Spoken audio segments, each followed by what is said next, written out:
बिस्मिल्लाहिर्रहमानिर्रहीम स्टूडेंट्स, आज हम डिस्कस करेंगे unit number 6 time and work and wages. अब टाइम एंड वर्क में सबसे पहले हम टाइम एंड वर्क को डिस्कस करने जा रहे हैं। हम देखते हैं कि बहुत से क्वेश्चंस के अंदर हमें कुछ इस तरह का सिनेरियो मिलता है देखने को कि जहां पे हमने कोई भी पर्टिकुलर जॉब या कोई भी पर्टिकुलर वर्क को कंप्लीट करना है तो विद इन द रिजॉल्वेबल टाइम करना होता है या with in the particular time हमें वो चीज को कंप्लीट या उस टास्क को कंप्लीट करना होता है। तो ये टोटली डिपेंड करता है हमारी नीड्स के ऊपर कि हम काम को जल्दी कंप्लीट करना चाहते हैं या फिर थोड़ा सा बाद में कंप्लीट करना चाहते हैं।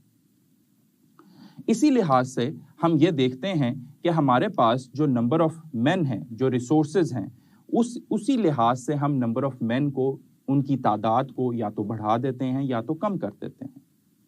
यूनिट नंबर 5 में हमने इन्वर्स प्रोपोर्शन में ये देखा कि नंबर ऑफ मेन और द नंबर ऑफ डेज या मेन डेज या मेन एंड टाइम, ये दोनों क्या होते हैं, आपस में इन्वर्सली प्रोपोर्शनल होते हैं। The more the men, less the time it will take to complete the work, और the less the men, the more the time it will take to complete the work या फिर finish the job. तो हमने यहाँ पे previous chapter में देखा था कि मेन एंड टाइम या मेन एंड डेज हमारे पास इनवर्स प्रोपोर्शन में होते हैं। हम इस चैप्टर में ये भी देखेंगे कि हमारे पास इसके अलावा वर्क एंड टाइम और मेन एंड वर्क वो क्या होगा, आपस में डायरेक्टली रिलेशन बनाएगा। तो कुछ क्वेश्चंस हम इसमें भी देखेंगे। स्टार्ट करते हैं। पहला इंपॉर्टेंट की फैक्ट आपके सामने है, if A can do a piece of work in X days, A कोई भी पर्सन है आपके पास स्टूडेंट्स, वो किसी भी काम को कंप्लीट करने के लिए कितने दिन लेता है, एक्स डेज लेता है, then the part of work done by him in one day will be equal to 1/x। तो उस काम का एक हिस्सा कंप्लीट करने के लिए उसको कितना टाइम लगेगा, एक दिन में कितना वो कंप्लीट कर लेगा काम का हिस्सा, दैट इज 1/x। अगर मैं इसको वैल्यू दे देता हूं कि अगर ए मेरे पास कोई भी पर्सन है, वो काम को कंप्लीट करता है, सपोज 10 दिनों में कंप्लीट करता है, then the part of work done by him in one day, तो एक दिन में वो काम का कितना हिस्सा कंप्लीट कर लेगा, that would be equal to 1/10। 2 दिनों में कितना कर लेगा, 2/10। 3 दिनों में कितना कर लेगा, 3/10। 4 डेज में 4/10। तो इसी तरीके से ये काम का हिस्सा कंप्लीट करता रहेगा। और जब ये 10 डेज तक पहुंच जाएगा तो 10/10 इक्वल टू 1। अगर वर्क मेरे पास इक्वल टू 1 यानी यूनिट हो जाता है तो मैं ये कंसिडर करता हूं कि मेरा वो काम, मेरी वो जॉब, मेरा वो पर्टिकुलर जो जॉब थी वो कंप्लीट हो गई है, वो फिनिश हो गई है। Moving on to the second key fact, वो कहता है if a is 1 days work is equal to 1/x। अब वही पर्सन है ए, उसके एक दिन का काम जो है, जो एक दिन में वो काम करता है, that is 1/x। Then the time taken by a to finish the work, तो टोटल टाइम ए को काम को कंप्लीट करने के लिए कितना टाइम लगेगा, कितने दिन लगेंगे, that would be equal to x days. अब मैं इसको थोड़ा सा रिलेट करना चाह रहा हूं प्रीवियस पॉइंट के साथ। प्रीवियस पॉइंट में आपको वो x डेज दे रहा था और 1 डे में 1/x वो कर रहा था। यहां पे आपको वो क्या कह रहा है कि 1 day work 1/x, then time taken by A to completely finish the work would be x days। अगर आप गौर करें तो ये एक दूसरे के क्या है, रेसिप्रोकल है, कि अगर आपको टोटल टाइम कितना लग रहा है, x डेज लग रहे हैं, तो पार्ट ऑफ वर्क डन करने में एक दिन में कितना करेंगे, 1/x करेंगे। तो पार्ट ऑफ वर्क डन अगर आप एक दिन के अंदर 1/x कर रहे हैं तो टोटल टाइम कितना लगेगा आपको उसको कंप्लीट करने के लिए, that would be equal to x days. तो इसी के साथ ही एक क्वेश्चन को हम अटैच कर लेते हैं। बहुत ही सिंपल सा क्वेश्चन है आपकी बुक का, क्वेश्चन नंबर 1 क्या कहता है, if a is 1 days work is equal to 1/20, then time required to finish the job in how many days. एक दिन का काम, एक दिन का काम बताया हुआ है, दैट इज 1/20, यानी 1/20 वो काम का हिस्सा 1/20 कंप्लीट कर लेगा। Then time required to finish the job, तो इसी का रेसिप्रोकल हम कर लेंगे तो आपके पास टोटल टाइम आ जाएगा, that would be equal to how many days, 20 days. Alpha is the right answer. Moving on, हम एक और बहुत ही इंपॉर्टेंट की फैक्ट की तरफ चलते हैं जो कि हमें क्या बताता है कि अब हमारे पास तादाद एक से ज्यादा पर्सन की हो गई है। कह रहा है जी if A can do a piece of work in X days, अगर एक ए पर्सन है वो काम को कंप्लीट कर रहा है एक्स डेज में, and another person b can do the same job in y days, और फिर मेरे पास दूसरा पर्सन आ जाता है और वो उसी काम को कंप्लीट करने के लिए वाई डेज लेता है, then part of work done by them working together in one day. अब वो कह रहा है कि एक दिन में वो दोनों जब एक साथ काम कर रहे होंगे तो काम का कितना हिस्सा कंप्लीट कर लेंगे। तो सिंपल आपने ये देखा कि ए के एक दिन का काम कितना हो जाएगा 1/x, और बी के एक दिन का काम कितना हो जाएगा 1/y, और मैं यहां पे क्या फाइंड आउट करना चाह रहा हूं, part of work done by them when they are working together, जब वो एक साथ काम कर रहे थे। तो क्या करूंगा, दोनों के ही एक दिन के काम को ऐड कर दूंगा, 1/x प्लस 1/y कर दूंगा। नेक्स्ट देखें, part of work done by a and b in one day, यानी ये पार्ट ऑफ वर्क डन है एक दिन का काम। Part of work done by a and b in one day equal to, वो जो प्रीवियस इक्वेशन थी उसी को जस्ट मैंने सॉल्व कर लिया। एक्स वाई मेरे पास क्या आ गया, एलसीएम आ गया, और न्यूमरेटर में मेरे पास एक्स प्लस वाई आ गया। तो ये मेरे पास पार्ट ऑफ वर्क डन था। अगर मुझे टोटल टाइम कैलकुलेट करना है तो मैं क्या करूंगा, इसी का ही रेसिप्रोकल ले लूंगा। तो वो कुछ यूं हो जाएगा, total time taken by a and b to completely finish the work, उनको कितने दिन लगेंगे, दैट वुड बी प्रीवियस वाले का reciprocal x Y over x plus y हो जाएगा। तो ये हमने जब दो पर्सन्स आ गए तो दो पर्सन्स के अलग-अलग एक एक दिन के काम करने के जो पर्टिकुलर वर्क था वो हमने क्या किया, ऐड कर लिया। तो हमारे पास क्या आ गया, एक दिन का काम आ गया कि उन्होंने एक दिन में कितना काम किया मिलके।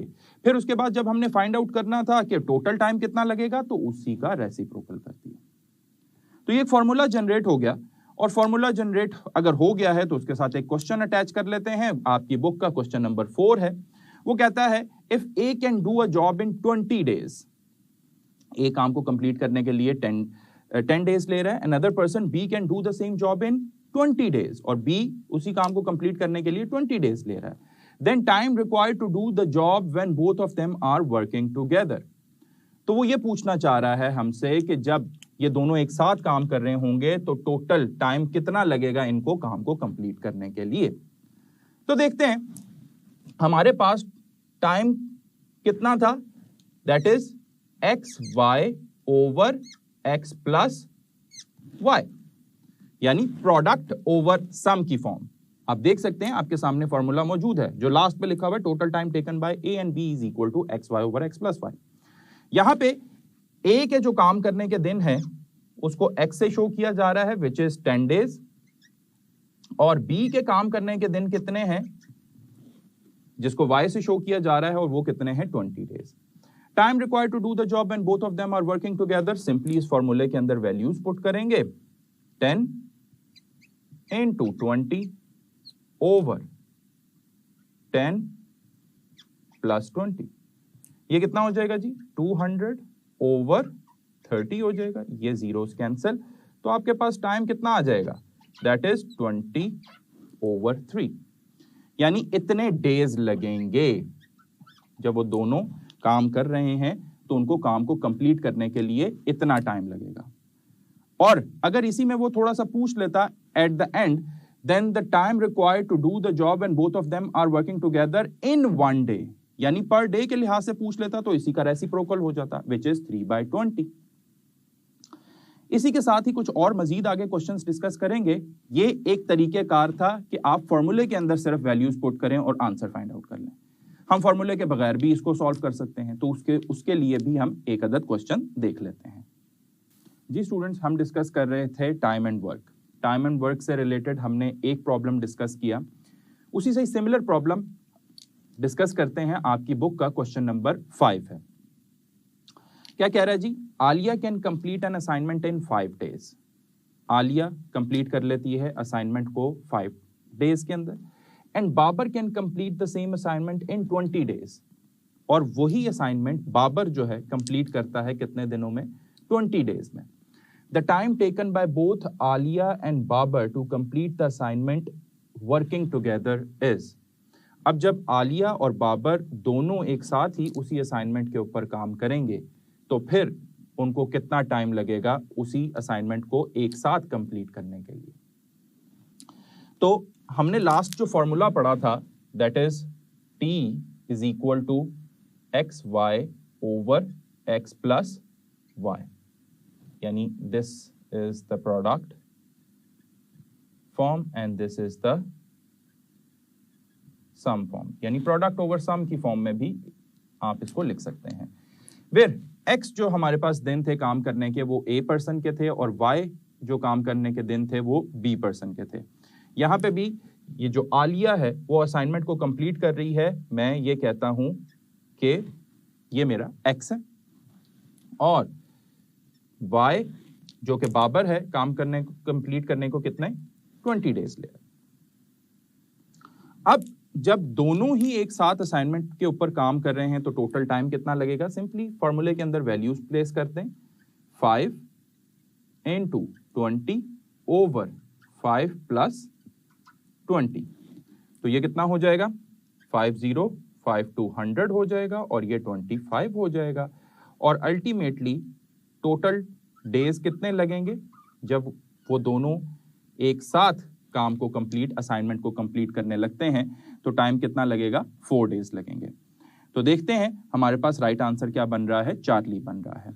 मैंने आपको ये कहा था कि अगर आपको फॉर्मूला यूज ना भी करें तब भी आप फाइंड आउट कर सकते हैं। कैसे? मैं ये कहता हूं कि 1/t यानी पार्ट ऑफ टाइम, यानी वो आपके पास काम का एक हिस्सा कंप्लीट करते हैं 1/t 1/x प्लस 1/y, जो इनिशियली मेरे पास जो फॉर्म आई थी फॉर्मूले की।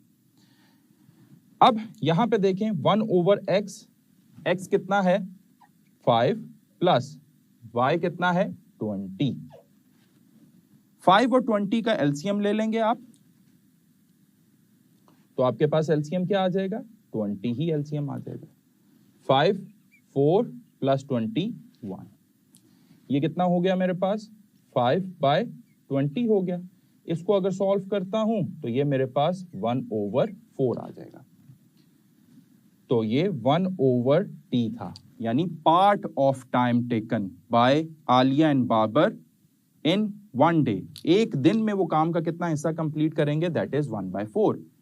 तो टोटल काम को कंप्लीट कितने टाइम में कर लेंगे, इसी का रेसिप्रोकल कर लेंगे, which would comes out to be how many days 4 days. तो आप यहां से देख सकते हैं कि इधर से और इधर से चाहे आप फॉर्मूला यूज करें चाहे आप फॉर्मूला यूज ना करें, दोनों से ही आपके पास आंसर क्या निकलेगा, सेम निकलेगा।